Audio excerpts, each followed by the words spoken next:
Hey Marauders, and welcome back to another figure review.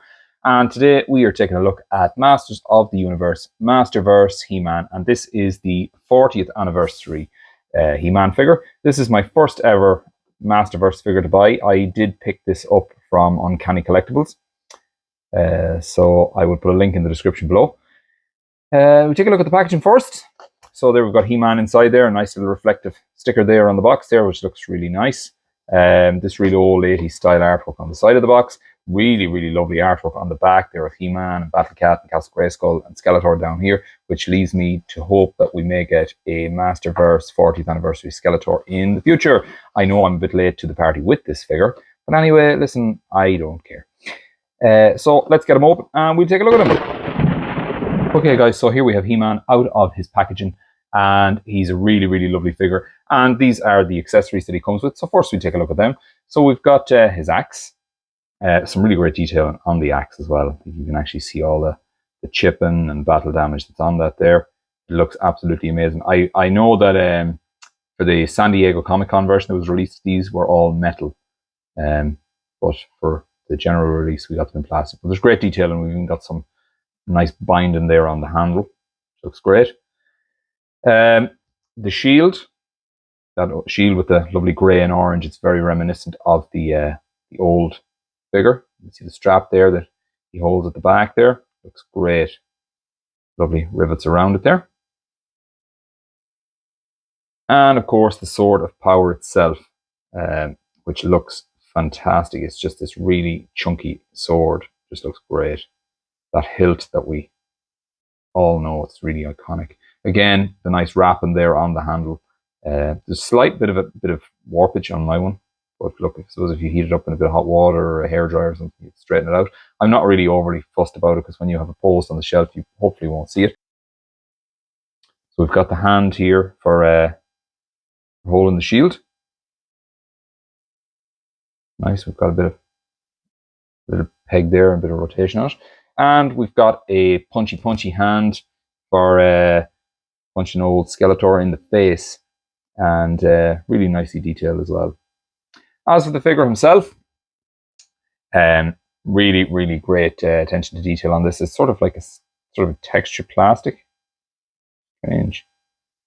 Not like a smooth plastic. I don't know if you can pick that up on the camera, but it's actually textured. He does have his head is on a ball joint. Let's take a look at the head sculpt there. It's a fantastic reimagining of the old toys head sculpt. This looks great. Place on the back there for his sword. Articulation wise, he has joint there. His arm can go up that much at the side. It can go right around. He's got a bicep swivel. He's got a double jointed elbow, which I hope doesn't need heating, that I can do on the camera. No, that one does need heating. There, that one's working fine. So he can bend it there, and he can bend it there as well. Pretty cool. He's got wrist articulation. It can go in and out and go around. This one is a little different because it's not that way. It's actually that way. So I'm assuming that is, he can go, I have the power. We've got a ball joint in the chest, which gives us some great articulation there. We've got waist rotation. Hips there. Also, I will say on the San Diego Comic-Con version, this was flocked, and also the tops of the boots were flocked, whereas here it's just sort of like a rubbery plastic. Doesn't really bother me. Still looks cool. Nice bit of detail on it as well, as you can see. The legs go out that far. They come up that far. They go back that far. They've got thigh rotation there. Again, they've got double jointed knees. Back that far with the double jointed knees. The top of the boot also allows for rotation. We've got an ankle rocker, and we've also got some sort of a weird rotation in there as well. So you can get some pretty cool poses out of him. So we'll replace the hand and see how he looks holding the shield. So to replace the hand, you just grab it and pull it off, and then you come along with your replacement hand, and you just push it in there. These are actually loose there as well, so I don't know if you can hear that as well. It's just started raining here. So good old Irish countryside.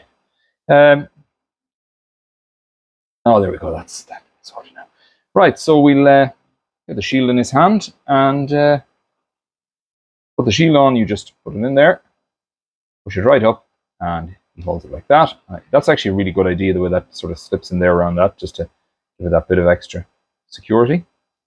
You're obviously not going to be waving it around the place, but and to put the sword in his hand, you come along and just get it in there like that. Just get the fingers wrapped around it, and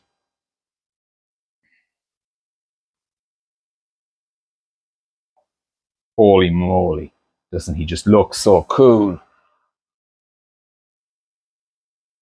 There you go. Now you can't see the warpage on the sword. Nice.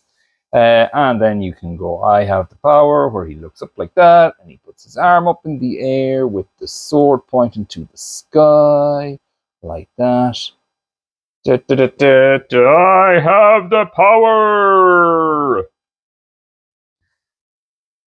Anyway, guys, that is Masters of the Universe Masterverse 40th Anniversary He-Man.